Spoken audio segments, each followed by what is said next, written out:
आज की हमारी कहानी है भागकर शादी करने वाली लड़की की पिता का दुख और दर्द। कहानी बहुत ही अच्छी है, पूरा जरूर सुनिएगा। ट्रेन के एसी कोच में मेरे सामने की सीट पर बैठी लड़की ने मुझसे पूछा, हेलो, क्या आपके पास इस मोबाइल की पिन है? उसने अपने बैग से एक फ़ोन निकाला था और नया सिम कार्ड उसमें डालना चाहती थी, लेकिन सिम स्लॉट खोलने के लिए पिन की ज़रूरत पड़ती है जो उसके पास नहीं थी। मैंने हाँ में गर्दन हिलाई और सीट के नीचे से अपना बैग निकालकर उसके टूल बॉक्स से पिन ढूंढकर लड़की को दे दी। लड़की ने थैंक्स कहते हुए पिन ले ली और सिम डालकर पिन मुझे वापस कर दी। थोड़ी देर बाद वो फिर से इधर उधर ताकने लगी। मुझसे रहा नहीं गया, मैंने पूछ ही लिया, कोई परेशानी? वो बोली, सिम स्टार्ट नहीं हो रही है। मैंने मोबाइल मांगा, उसने मोबाइल मुझे दे दिया। मैंने मोबाइल देखकर उससे कहा कि सिम अभी एक्टिवेट नहीं हुई है, थोड़ी देर में हो जाएगी और एक्टिव होने के बाद आईडी वेरिफिकेशन होगा, उसके बाद आप इसे इस्तेमाल कर सकेंगी। लड़की ने पूछा, आईडी वेरिफिकेशन क्यों? मैंने कहा, आज काम सील वेरिफिकेशन के बाद एक्टिव होते हैं। जिस नाम से ये सिम खरीदी गई है उसका ब्यौरा पूछा जाएगा, बता देना। लड़की बुदबुदाई। ओह, मैंने दिलासा देते हुए कहा, इसमें कोई परेशानी की बात नहीं है। वो अपने हाथ से दूसरा हाथ दबाती रही, मानो किसी परेशानी में हो। मैंने फिर विनम्रता से कहा, आपको कहीं कॉल करना हो तो मेरे मोबाइल इस्तेमाल कर सकती हैं। लड़की ने कहा, जी फ़िलहाल नहीं थैंक्स, लेकिन ये सिम किस नाम से खरीदी गई है मुझे नहीं पता। मैंने कहा, एक बार एक्टिव होने दीजिए, जिसने आपको सिम दी है उसी का नाम ही होगी। उसने कहा, ओके, कोशिश करते हैं। मैंने पूछा, आपका स्टेशन कहाँ है? लड़की ने कहा, दिल्ली। और आप? लड़की ने मुझसे पूछा। मैंने कहा, दिल्ली ही जा रहा हूँ, एक दिन का काम है। आप दिल्ली में रहती हैं या? लड़की बोली, नहीं नहीं, दिल्ली में कोई काम नहीं है, ना मेरा घर है वहाँ। तो मैंने उत्सुकता वक्त उससे पूछ ही लिया। वो बोली, दरअसल ये दूसरी ट्रेन है जिसमें आज मैं हूँ और दिल्ली से तीसरी गाड़ी पकड़नी है, फिर हमेशा के लिए आज़ाद। आज़ाद, लेकिन किस तरह की कैद से? मुझे फिर जिज्ञासा हुई, आखिर किस कैद से ये कमसीन अल्हड़ सी लड़की बोली, उसी कैद में थी जिसमें हर लड़की होती है, जहाँ घर वाले कहे शादी कर लो, जब जहाँ कहे वैसा करो। मैं घर से भाग चुकी हूँ। मुझे ताज्जुब हुआ, मगर अपनी ताज्जुब को छुपाते हुए मैंने ऐसे ही हंसते हुए पूछा, अकेली भाग रही हैं आप? आपके साथ कोई नज़र नहीं आ रहा है? वो बोली, अकेली नहीं, साथ में है कोई। मेरे प्रश्न खत्म नहीं हो रहे थे। दिल्ली से एक और ट्रेन पकड़ूंगी, फिर अगले स्टेशन पर वो मिलेगा और उसके बाद हम किसी को नहीं मिलेंगे। ओह, तो ये प्यार का मामला है? उसने कहा, जी। मैंने उसे बताया कि मैंने भी लव मैरिज की है। ये बात सुनकर वो खुश हुई, बोली, वाह, कैसे, कब? लड़की, मैरिज की बात सुनकर वो मुझसे बात करने में रुचि लेने लगी। मैंने कहा, वो कैसे, कब, वो मैं बाद में बताऊंगा, पहले आप यह बताओ आपके घर में कौन कौन है? उसने होशियारी बरतते हुए कहा, वो मैं आपको क्यों बताऊं? मेरे घर में कोई भी हो सकता है, मेरे पापा, भाई, बहन हो सकते हैं, भाई ना भी हो सकता है, सिर्फ बहनें हो या कोई भी हो सकता है, बहनें हो या दो चार मुस्टंडे भाई हो, मतलब मैं आपका नाम भी नहीं पूछ सकता। मैंने काउंटर मारा। वो बोली, कुछ भी ना हो सकता है मेरा, टीना, मीना, सबीना, अंजलि, कुछ भी। बहुत बातूनी लड़की थी वो। थोड़ी इधर उधर की बातें करने के बाद उसने मुझे टॉफ़ी दी, जैसे छोटे बच्चे को देते हैं क्लास में। बोली, आज मेरा बर्थडे है। मैंने उसकी हथेली से टॉफ़ी उठाते हुए बधाई दी और पूछा, कितने साल की हुई हो? वो बोली, 18, मतलब भागकर शादी करने की कानूनी उम्र हो गई है आपकी। मैंने काउंटर किया। वो हंसी। कुछ ही देर में कॉफ़ी फ्रैंक हो चुके थे हम दोनों, जैसे बहुत पहले से जानते हो एक दूसरे को। मैंने उसे बताया कि मेरी उम्र 28 साल है, यानी 10 साल बड़ा हूँ। उसने चुटकी लेते हुए कहा, लग भी रहे हो। मैं मुस्कुरा दिया। मैंने उससे पूछा, तुम घर से भागकर आई हो, तुम्हारे चेहरे पर चिंता की निशान जरा भी नहीं है। उसने बेफिक्री मैंने पहली बार देखी थी। खुद की तारीफ सुनकर वो खुश हुई। बोली, मुझे उसने, यानी कि उसके प्रेमी ने पहले से ही समझा दिया था कि जब घर से निकलो तो बिल्कुल बिंदास रहना, घर वालों के बारे में बिल्कुल भी मत सोचना, बिल्कुल अपना मूड खराब मत करना, सिर्फ मेरे और हम दोनों के बारे में सोचना। और मैं वही कर रही हूँ।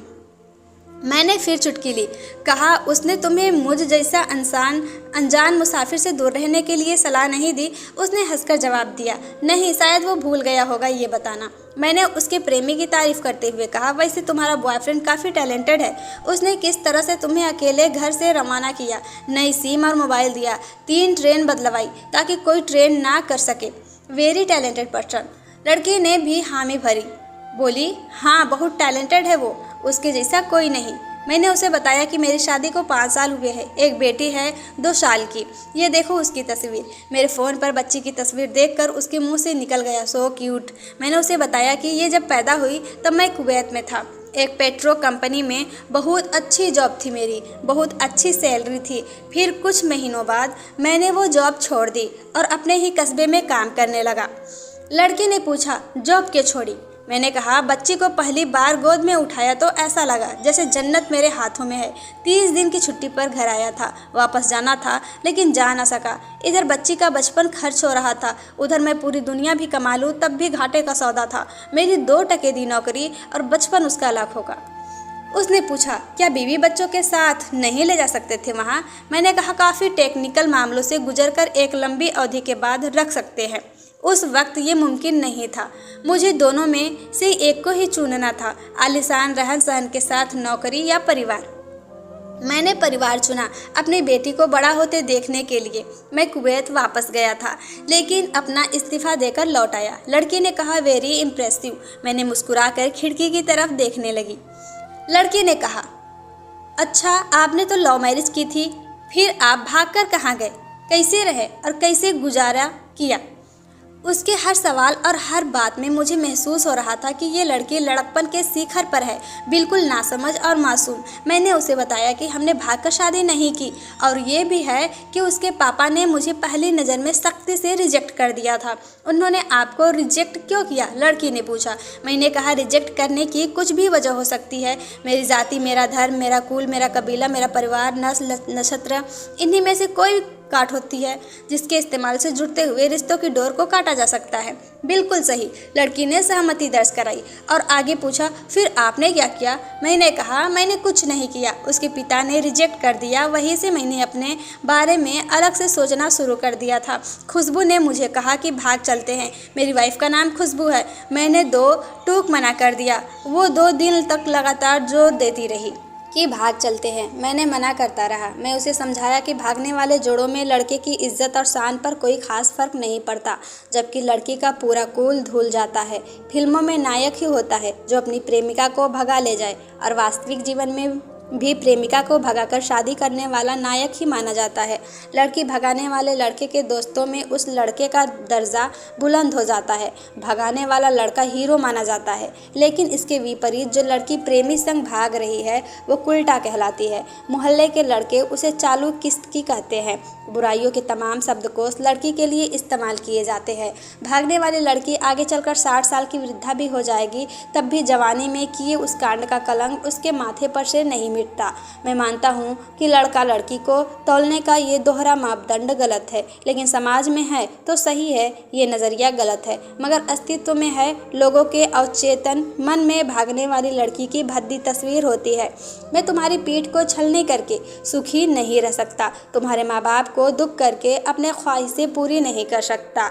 वो अपने नीचे का होठ दांतों तले पीसने लगी। उसने पानी की बोतल का ढक्कन खोलकर एक घूंट सरकाया। मैंने कहा अगर मैं उस दिन उसे भगा ले जाता तो उसकी माँ तो शायद कई दिनों तक पानी भी न पीती। इसीलिए मेरी हिम्मत ना हुई कि ऐसा काम करूँ।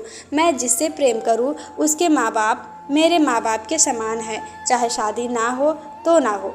कुछ पल के लिए वो सोच में पड़ गई, लेकिन मेरे बारे में और अधिक जानना चाहती थी। उसने पूछा फिर आपकी शादी कैसे हुई? मैंने बताया कि खुशबू की सगाई कहीं और कर दी गई थी।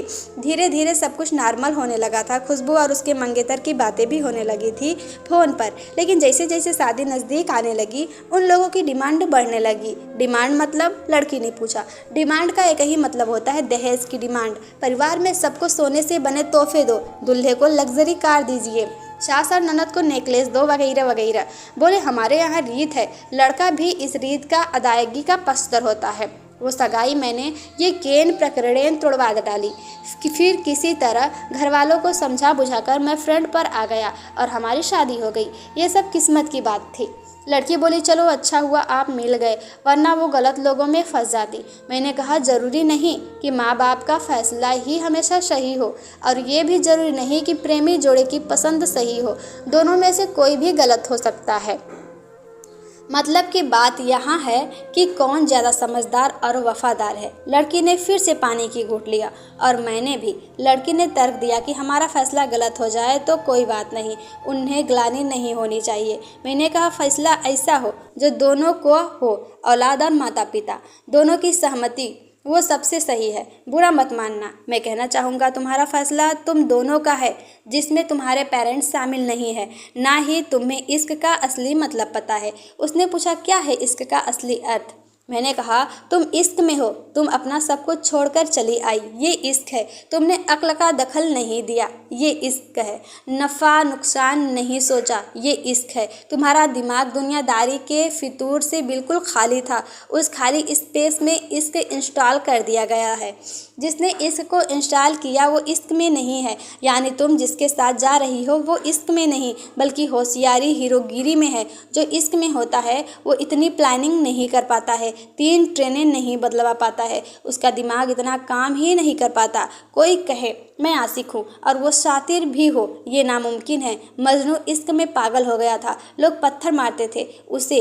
इश्क में उसकी पहचान तक मिट गई। उसे दुनिया मजनू के नाम से जानती है, जबकि उसका असली नाम कैस था, जो नहीं इस्तेमाल किया जाता। वो शातिर होता तो क्यास से मजनू ना बन पाता। फरहाद ने सीरी के लिए पहाड़ों को खोदकर नहर निकाल डाली थी और उसी नहर में उसका लहू बहा था। वो इश्क था। इश्क में कोई फ़कीर हो गया, कोई जोगी हो गया, किसी ने मांझी पहाड़ तोड़कर रास्ता निकाल लिया, किसी ने अतिरिक्त दिमाग नहीं लगाया। लालच, वासना और हासिल करने का नाम इश्क नहीं है। इश्क समर्पण करने को कहते हैं, जिसमें इंसान सबसे पहले खुद का समर्पण करता है, जैसे तुमने किया। लेकिन तुम्हारा समर्पण हासिल करने के लिए यानी तुम्हारे इश्क में तृष्णा की मिलावट हो गई। डॉक्टर इकबाल का एक शेर है, अक्ल अय्यार है, 100 भेष बदल लेती है। इश्क बेचारा ना मुल्ला है, ना जाहिद है और ना हाकिम है।